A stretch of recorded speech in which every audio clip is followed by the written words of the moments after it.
Hey everyone, my name's Rodney and I'm just big boned, and this is day 174 of my weight loss journey. And today I want to give you another personal story. But before I do, you may remember yesterday I was talking about addiction and food addiction and what it is. And I mentioned to you that I used to indulge in a different sort of substance many years ago. So today I want to tell you that story, how I came to be on it, what it was like when I was, and how I've come off that and how I've gotten away from that. And using those lessons to help me power on with my food addiction. Hopefully it helps you. So yesterday I let you all know that many years ago, well over 10 years ago now, I used to chronically smoke dope. I did this for about 2.5 years. And how it all came about is I met a girl from different part of Sydney, and that's what she was into. So I met her and we started dating, and I used to go over to her house quite a bit. And she lived with her family, and everybody in the household did it. They smoked regularly, and that was part of their life. It was a normal part of their life. So, you know, family and friends would come over and they'd sit in the lounge room. Instead of all having a cup of tea or coffee like happened at my house when I grew up, a bong would just start going around between everyone. And this was normal for them. But it was known that I didn't do that in the beginning. So they would always go into a different room than me, or I'd stay in a different room. And I started feeling just, left out and disconnected. And it's obviously I hadn't done, I had thought about it. So I tried it. And because I tried it and was trying it, I was now part of the social situation. I was part of the group, and the more I did it, the more I felt part of it, and the more it became my normal. And so I would sit with the family, and this is what we would do. And as the years went on, and as the relationship went on, I actually eventually moved in with them. So I was living in this situation. I was surrounded by it all the time. And, I went through, different periods of unemployment. So I had more time on my hands, so I would do it more. And it got to a stage where I was smoking it several times a day. And it started to really affect my mental health. I started to become depressed and withdrawn. I started separating from my family, simply because they weren't part of it, and I didn't want them to know. Well, looking back, I think they knew. Definitely my mum knew, but she never mentioned anything. And I started to feel distant from them, and it got to a point where I was actively thinking about suicide, and I didn't have plans and never attempted anything, but the thought was there constantly in my mind. And this is when I knew something needs to stop. I even spoke with, at this time, what would become my fiance, and sort of saying, look, I can't keep doing this, we need to stop. But she didn't really want to, and it was still part of the house and part of the household culture, so it didn't stop. And it got to a point where I needed to move. So I moved out of that environment and I moved back in with my mum, and eventually, a couple of days later, the relationship ended. 5 years relationship, engaged and everything was just now over. And this is where I started to rebuild my life. This is not long after this I found counseling and started to rebuild and move on with my life. And you know what? It wasn't a struggle. It was not a struggle to stop. I don't remember going through any withdrawal symptoms. I probably did. My behavior probably changed a bit, but I was too close to it and no one mentioned anything to me.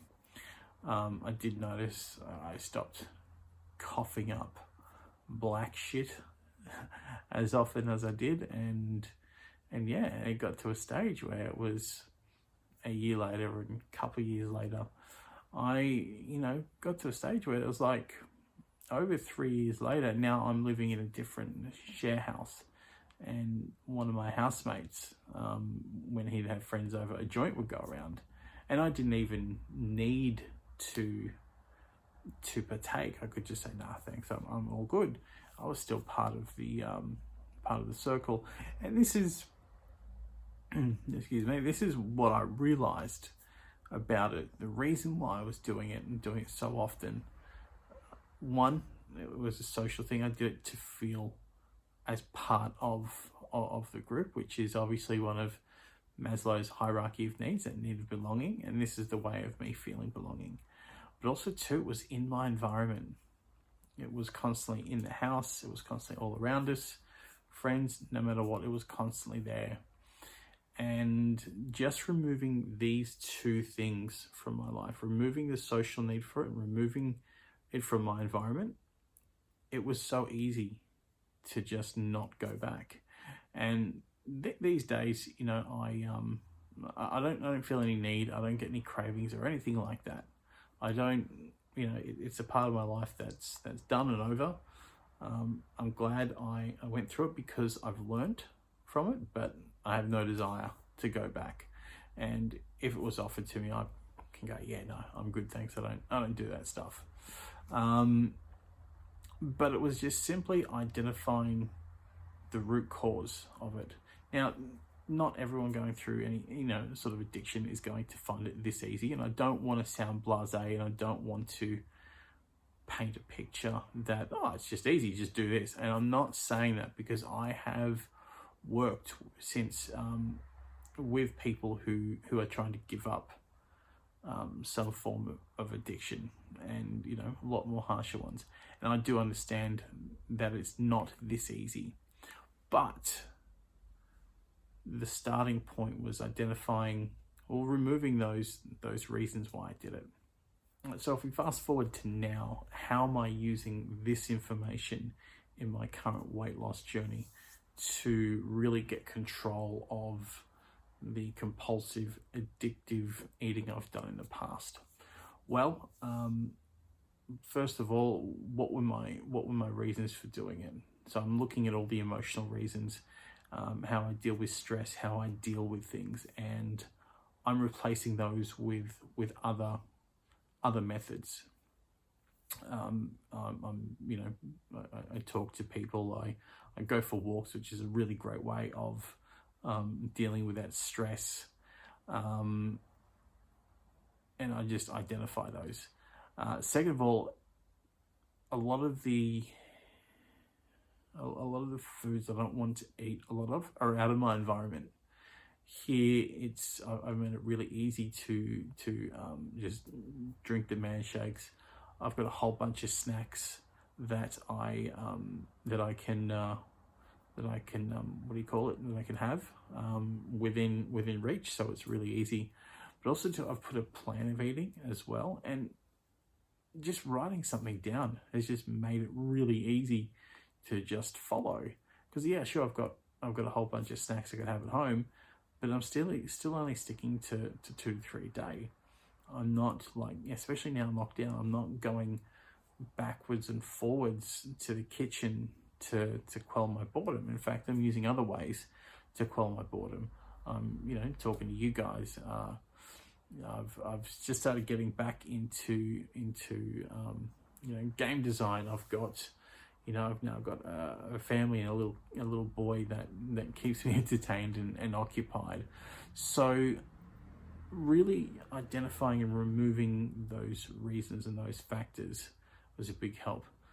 Altering your environment to do so, and that was one of the reasons why my weight loss journeys have failed in the past, or why I hadn't lost weight before in the past. It was the environment that you know, I couldn't really control, and now I've got a lot more control over my environment, a lot more influence, so I can set up that right environment. And you know, really, you know, if you need to, talking to people. I'm a big advocate of talking. Obviously, I'm a counselor. It's what I was trained to do. But you know, reaching out to people if you're struggling, even if you know you have no one, there's always someone on the phone.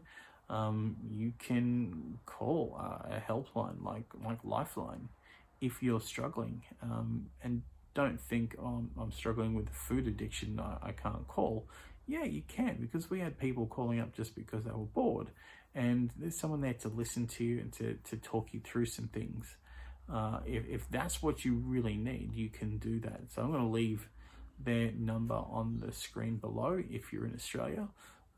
If you're not in Australia, there are helplines out there. You probably just need to Google them.